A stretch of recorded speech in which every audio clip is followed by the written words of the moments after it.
La plupart des gens présument que la Bible a beaucoup à dire sur la souillure des hommes. Et c'est vrai.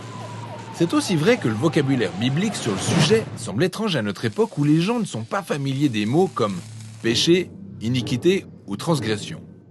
Ainsi, le point de vue de la Bible sur la condition humaine est souvent ignoré ou qualifié de vieux et de dépassé.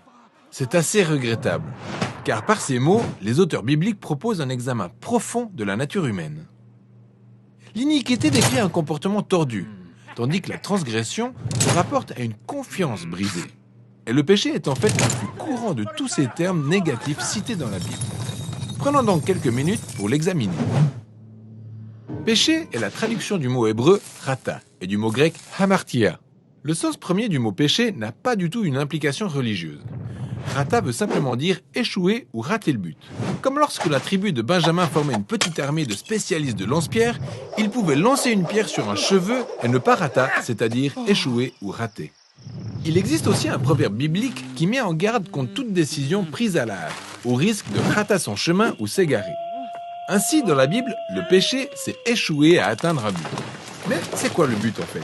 Eh bien, à la première page de la Bible, on apprend que chaque être humain est une image de Dieu, un être sacré qui représente le Créateur et mérite le respect.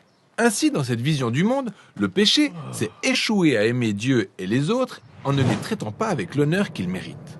On peut déceler cette idée dans le fameux code de conduite donné aux Israélites, les 10 commandements. La moitié d'entre eux indique comment on peut échouer à aimer Dieu et l'autre moitié comment on peut échouer à aimer les autres. L'association des deux types d'échecs montre que faillir à honorer Dieu est étroitement lié au fait de ne pas honorer les gens. C'est pourquoi, dans la Bible, pécher contre les hommes est synonyme de pécher contre Dieu. C'est comme lorsque Joseph refuse de coucher avec la femme de Potiphar.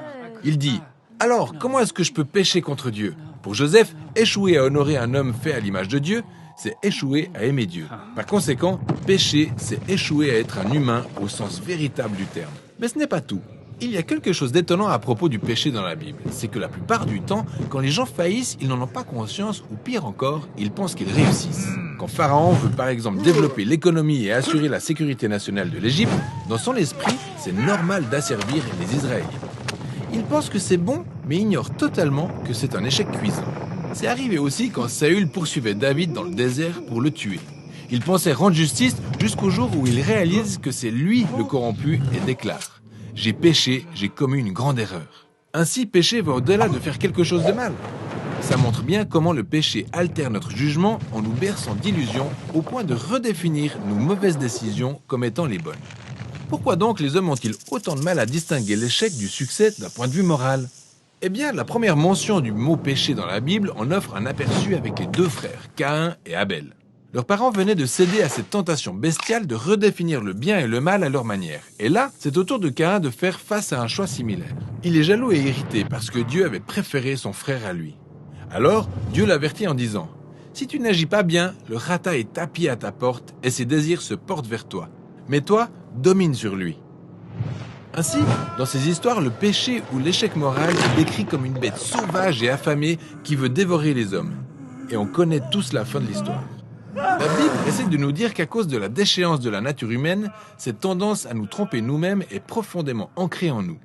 Elle est enracinée dans nos désirs et pulsions égoïstes, qui nous obligent à agir dans notre propre intérêt au détriment des autres. Et cela conduit à cette spirale de dommages relationnels. C'est pourquoi, dans le Nouveau Testament, l'apôtre Paul décrit l'amartia comme un pouvoir ou une force qui contrôle les hommes. Selon ces termes, nous sommes esclaves du péché. Il déclare même « Je suis vendu au péché. Ce que je veux, je ne le pratique pas. Mais ce que je fais, c'est ce que je déteste. » Ainsi, le concept de péché permet aux auteurs bibliques de proposer une description pertinente de la condition humaine.